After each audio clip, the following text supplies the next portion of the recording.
Working 3 years in a San Francisco fintech startup, I learned a few things about chaos.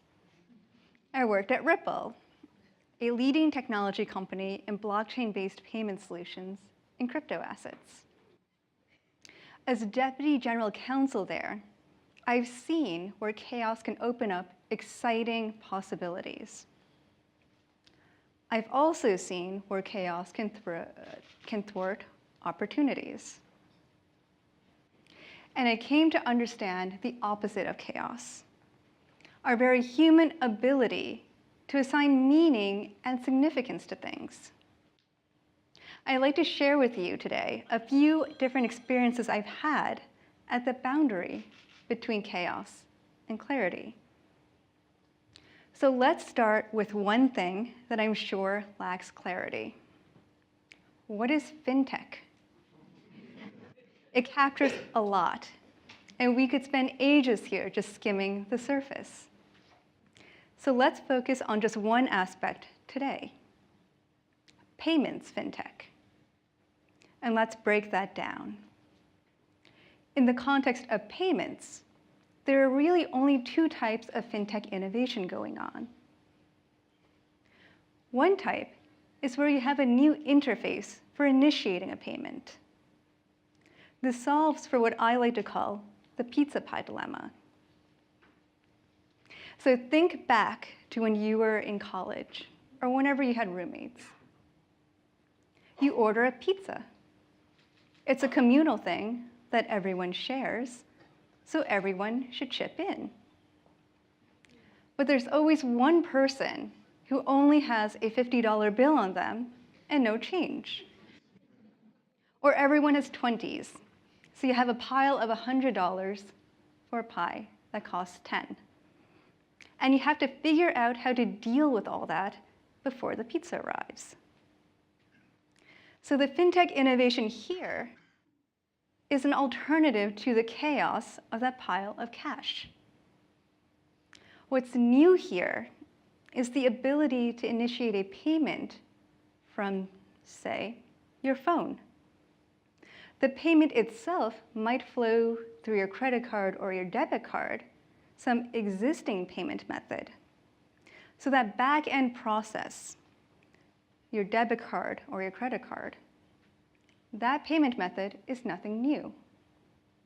But the ability to initiate that payment from your phone now is. So that's one type of fintech innovation.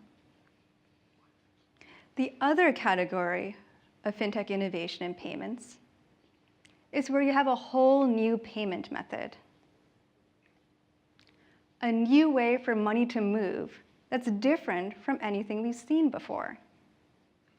So this could be crypto assets, or it could be a blockchain-based payment solution. And this is a space that I worked in at Ripple. And it's this space that I personally find fascinating and exciting. What's important about this category of fintech innovation is that you have a new way for value to flow. What's new is an opening up of the type of connections between people, institutions, entities all around the world. This is really important for cross-border payments. Payments generally flow pretty freely when it's just within a country, especially when people happen to have accounts with the same bank. But for payments from one country to another, that's where you run into inefficiencies and frictions. I was born here in the US, but my parents are from Taiwan. My grandmother is in Taiwan. My mom often wants to send some money back home. It's not a huge amount of money. It's nothing compared to trade finance or wholesale flows. But these payments are important to me. They're important to my mom. They help my grandmother get by. And this is why inefficiencies and frictions in cross-border payments are a problem. When my mom uses a bank to send money to Taiwan, it can take several days for the payment to go through. During that processing time, that's money my mom no longer has, and my grandmother hasn't yet received, so no one can use that money. Sometimes we won't even know whether my grandmother has received that money until she tells us. And we're often surprised when she tells us how much she's actually received. The fees can be high. For some families, remittances are a lifeline. Delays and high fees could mean that a loved one can't get the medicine that they need. But my grandmother is lucky. She can still get by. What this means for me and my mom, though, is that the easier way to get money to my grandmother is often the least tech-savvy way. We'll just bring a whole lot of cash with us when we visit Taiwan, and we'll physically hand it to my grandmother when we see her. So I feel super uneasy traveling with a lot of cash on me. But what I've discovered is that when I've been carrying it around for long enough, I just forget that it's there. I'll go weeks touring Taipei, all that cash on me, but not a care in the world. But then I remember at the worst time, when I'm about to get in line at airport security for my flight back home to the US. So picture me and my mom in a busy airport concourse. We're rummaging frantically through our luggage, searching for that ball of cash that we're positive is in there somewhere. And then we throw the money at my poor grandmother, who's confused as we're bidding goodbye, and we dash off to catch our flight. So that is chaos. And this is where chaos can open up opportunities. Crypto assets and blockchain, when they're used in the context of cross-border payments, they can create new paths for value to more efficiently flow around the world. There are real problems in cross-border payments that fintech can uniquely solve for. There are real needs. So that's one takeaway I want to leave you with.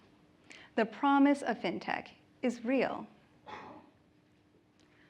The other takeaway, though, is that technology, no matter how cutting edge it is, technology alone is not enough in the context of payments and financial services. You might get even worse chaos if technology, software code, is all you have. So imagine you are a bank in Thailand. You've just set up this cutting-edge blockchain-based payment solution. And for the first time now, you can transact with another bank in Brazil. There's an elegant product interface.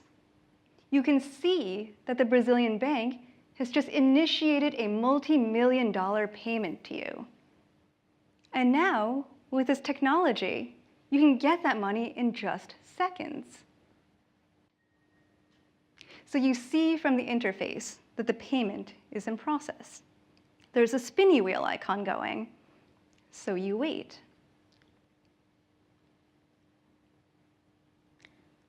And you wait. And gradually, you realize that spinny wheel isn't going away anytime soon. But what does that mean for your payment? Is the money yours yet? If so, that's great. There are probably many uses you'd want to put those millions of dollars to. But what if the money isn't yours yet? Then where is it? And what happens if you just get fed up with that spinny wheel? Remember, this is a multi-million-dollar payment, so you probably don't want to just hit Control-Alt-Delete and see what happens. Can you imagine if every bank in the world had to deal with the spinny wheel? That's chaos. But this is where a legal mechanism called payment rules comes in. They provide a common understanding as to what is going on over the technology, how funds are being transferred between banks, when settlement finality occurs, the moment when that money is yours. But beyond giving meaning to the chaos, these payment rules do more. It is these commercial rules anchored in payments law that give legal significance to the mechanical processes over the technology. A foundation that can be legally enforced. A basis for trust. I wrote the payment rules for Ripple Solution, and I can tell you all about how I dealt with that spinny wheel. But there is something very deeply rewarding about creating clarity and certainty out of chaos. So I'll close with this. We've gone back and forth together several times between chaos and clarity. The world of cross-border payments can be a chaotic place. There's real potential for fintech to bring some order. But for fintech to do that, technology, software code alone, is not enough. In my role as a lawyer, I bring legal clarity and certainty to what would otherwise be chaos over the technology. Whether you're an economist, accountant, or statistician, there are exciting ways that we can all contribute. Fintech isn't just for engineers. We're living in an amazing time. I'm not just talking about working in the financial sector as fund employees, but also in our personal day-to-day lives. So ask questions and be engaged. Make the most of INNOFest this week and don't miss out. Find the chaos that fascinates you and seize the opportunities. Thank you.